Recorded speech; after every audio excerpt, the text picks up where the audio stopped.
नमस्कार नमस्कार। परम पूज्य श्री स्वामी जी महाराज का ये मंत्र, कभी तो ऐसा अवसर आए। प्रभु, कभी तो ऐसा अवसर आएगा ही कि जब मेरी अंतर आत्मा जागृत होगी, मेरी सुषुम्ना नाड़ी खुल जाएगी, कुंडलिनी शक्ति जागृत हो जाएगी। कभी तो ऐसा अवसर आएगा ही, और एक ना एक दिन ऐसा अवसर आता जरूर है, आता जरूर है। हे गुरुदेव, आपकी अपार कृपा बरस रही है।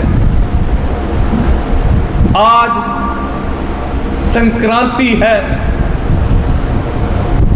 हे गुरु महाराज, ये सबके लिए हाड़ का महीना मंगलमय हो, कल्याण में हो, सबके घरों में सुख शांति का वास हो। संत श्री नरकेवल बेदी जी महाराज की अपार कृपा है। ये शिरटे का सत्संग में बहुत बड़ा योगदान संत श्री नरकेवल बेदी जी महाराज का है। अब उनके सुपुत्र आदरणीय अश्विनी जी बेदी जी महाराज की छत्र छाया में सत्संग बहुत आगे बढ़ रहा है। तो आज संक्रांति, श्री गुरु नानक देव जी महाराज का फरमान क्या कहते हैं? जय राम जय जय राम, अषाढ़ पंदा तिसु लगे, हरि नाम जिन्ना पास, जग जीवन पुरुष त्याग के, मानस संधिया। जय राम जय जय राम, हुए भाई भी गोजिए, गल पयुसु चमकी बात, देवा बीजे बोलो ने मत्ते जो लिखे आ। जय राम जय जय राम, रैनी बिहानी पचूतानी, उठ चली गई नीरा, जिनको साधु बेटिए, तो दरगाह हुई कला। जय राम जय जय राम, कर कृपा प्रभु आपनी, तेरे दर्शन होई प्यार, प्रभु तुझ बिन दूजा तो नहीं, नानक की अरदास।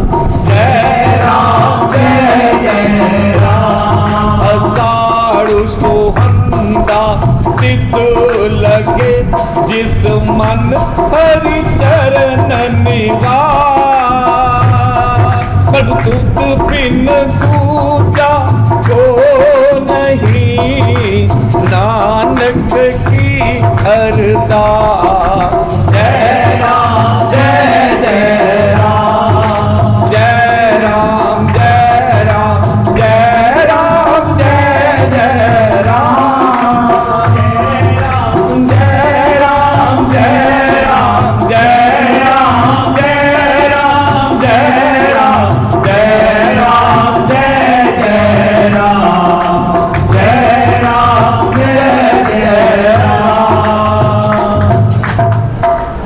ये हाड़ का महीना आषाढ़, ये महीना उसको अच्छा लगता है, उसको गर्म महसूस नहीं होता जिनकी प्रीति प्रभु के साथ जुड़ी होती है, जिनके हृदय में प्रभु पति विराजमान होता है, उनको ये आषाढ़ का महीना कभी कुछ भी नहीं उनका बिगाड़ सकता। जो जगत के सहारे परमात्मा का आसरा छोड़कर इंसानों से उम्मीदें लगाए बैठे हैं, अंत में उनको पछताना पड़ता है।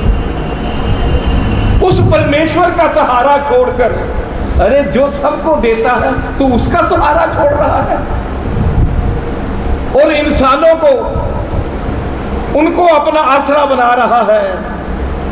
ये एक दिन तू बहुत पछताएगा, तेरे गले में यमराज की फांसी पड़े।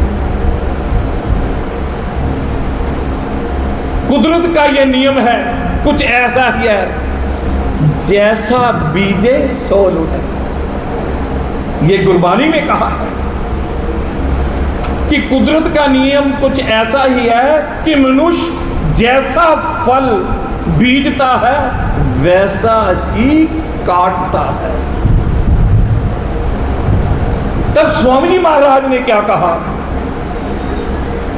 कि जैसा बीज भूमि में बोए अंकुर फल वैसा ही हो। जैसा हम बीज भूमि में बोते हैं वैसा ही उसको फल लगता है। हम आक डाक बीज कर कहें इसको अंगूर लगे, वो कैसे लगे? इसलिए जैसे कोई कर्म करता है उस कर्मों के अनुसार ही उसे वैसा ही फल भोगना पड़ता है। यह कर्म भूमि है, उसके मुताबिक ही फल भोगना पड़ता है। राजा दशरथ वनवास हुआ राम जी को, तो शल्या जी कहने लगी, हे पति परमेश्वर ये क्या विधि रचाई है? तब दशरथ जी ने कहा ये कर्मों का फल है। जैसे जैसे कर्म कोई करता है उसको वैसा ही फल मिलता है। मैंने भी तो ऐसे ही कर्म किए।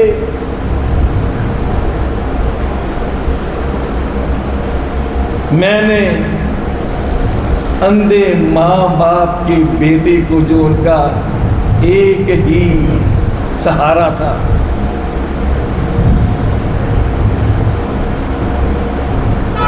मैंने गलती से तीर चलाकर उसके प्राण हर लिए। उसके अंधे माँ बाप ने ये श्राप दिया, जैसे हम पुत्र वियोग में तड़प रहे हैं, एक दिन तू भी पुत्र वियोग में तड़प तड़प कर अपने प्राण त्याग देगा। ये कर्म भूमि है, कर्मों का फल। तब कहने लगे राजा दशरथ, स्वामी जी महाराज लिखते हैं, कहते हैं, जो बीजी थी मैंने खेती, आज फली जीवन हर लेती। मैंने जो खेती बीजी थी मैंने वही तो काट दी,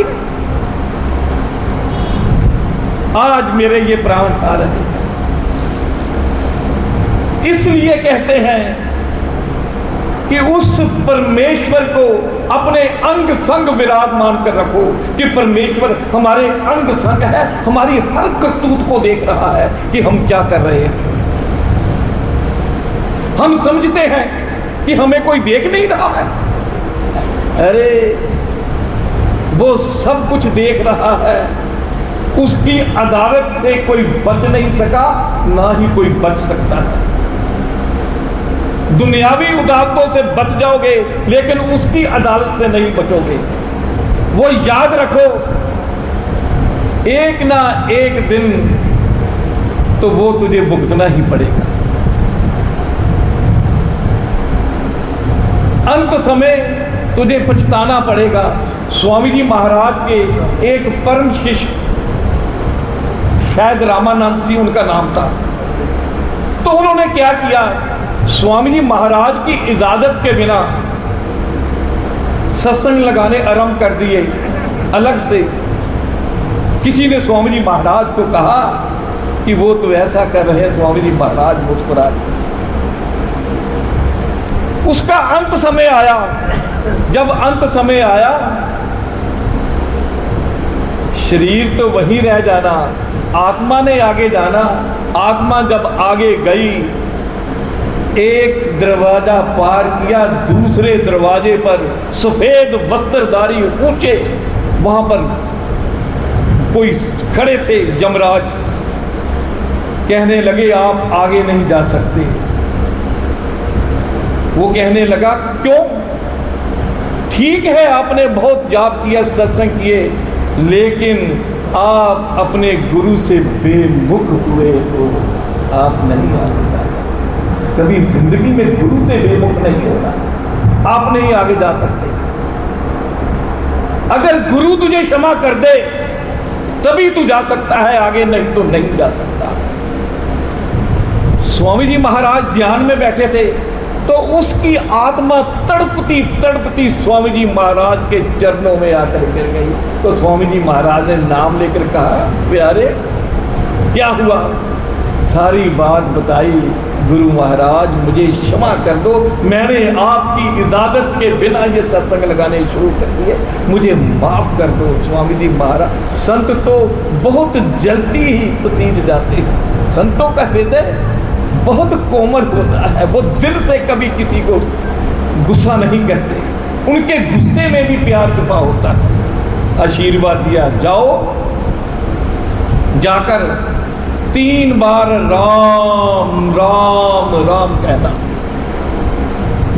वो गया, एक रास्ता, दूसरा रास्ता, तीसरे रास्ते पर फिर 3 व्यक्ति वहां पर यमराज खड़े थे। इसने राम, एक बार ही राम कहा और तीनों पता नहीं कहां चले गए। ये गुरु की आशीर्वाद, ये गुरु की कृपा होती है। कहीं भी गुरु की कृपा से वंचित ना रह जाना। इस समय भी स्वामी जी महाराज यहां पर विराजमान है। तभी तो आप इतनी शांत भाव से यहां पर इतनी भारी संख्या में बैठे हुए हो, कोई निमंत्रण नहीं किसी को। ये सब स्वामी जी महाराज की कृपा है। जो भी नतमस्तक हो जाता है उसका मन नहीं करता फिर जाने को। तेरे दर्द लगियां रोन का दिल जानन में तो नहीं करता। लेकिन हम दुनियावी जीव हैं, आजीविका चलाने के लिए काम भी करना है, घर गृहस्थी चलाने के लिए भी काम करना है, अपने कंधों को मजबूत रखना है कि अपनी जिम्मेदारियों को संभाल सकें।